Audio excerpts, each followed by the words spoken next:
जी sir, आप पाकिस्तान तहरीक इंसाफ के chairman को बहुत आपने सेलिब्रेट किया, बट अब तो उनका दूसरा ट्रायल भी शुरू हो गया और वो भी ऑफिशियल सीक्रेट एक्ट के तहत। आप लोगों को कुछ तफसील नहीं पता। Do you think it's worrying? बिस्मिल्लाहिर्रहमानिर्रहीम। देखिए, बात यह है कि ओवरऑल जिस लिहाज से हमारी जो कानून एक्ट कर रही है, या जिस तरीके से लॉज की इम्प्लीमेंटेशन हो रही है, जिस तरीके से हम लॉज को ले रहे हैं, तो ये एक अनप्रेसिडेंटेड एंड प्लस बड़ी गंभीर किस्म की चीज़ हो रही है। किसी को कुछ नहीं पता है कि कहाँ से क्या हो रहा है। सर, जिनको पता है उनको पता है, सिर्फ आप लोगों को नहीं पता। बात ये कि देखो, जिनको पता है उनको पता है, that's not a right statement. कानून वो होता है जो हर एक को पता होना चाहिए, जिस पे लागू हो रहा है और जो लागू कर रहे हैं।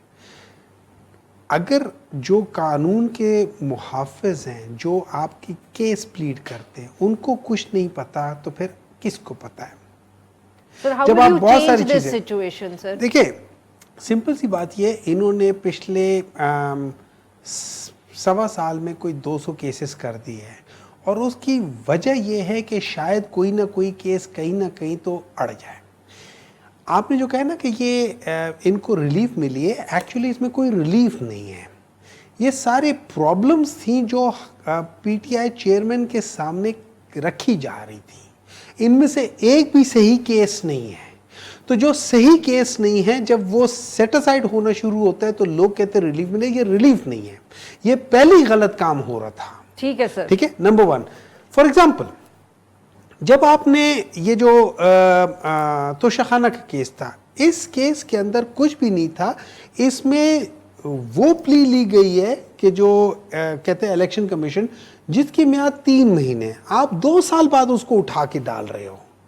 पहले तो समझ नहीं आ रही कि इसको उस कोर्ट ने एंटरटेन क्यों किया। फिर जिस तरीके से एंटरटेन किया, वो वाकई पूरी दुनिया के लिए एंटरटेनमेंट बन गई। ये तो अब सॉरी आपकी बात काट रही हूँ, वेरी क्विकली जावेद अब्बासी पे साहब पे भी जाना है। तो ये बताएं कि अब आपका क्या ख्याल है, कब कोई बेल मिलेगी, कब पाकिस्तान तहरीक इंसाफ के चेयरमैन जो है वो बाहर आएंगे? उसूलन ये जो बेल, इसकी प्रोटेक्टिव बेल खत्म हुई है। बाकी सारी केसेस के 15-16 केसेस जो रह गए, उनकी जो बेल खत्म हुई है वो इन बेसिस पे खत्म हुए कि ये जो 20-25 दिन ये जब जेल के अंदर थे, जब इनको डाला हुआ था, अरेस्ट किया हुआ था, उसमें हुकूमत वक्त जो थी उनको किसी भी पेशी पे उनको रिप्रोड्यूस नहीं कर रही थी कि आप जाके अपनी पे। अच्छा, उसकी बेसिस पे एक प्रोसीजर होता है कि जब जो जिसके ऊपर केस होता है, अगर वो ना आए तो उसकी प्रोटेक्टिव बेल जो होती है ना, he could be inside for the next 6 months to a year। देखिए, बात ही हो जाती है। अब यहाँ पे सवाल आ जाता है, एक बहुत बड़ा सवाल आ जाता है कि हमारी जो आला अदलिया है, जिन्होंने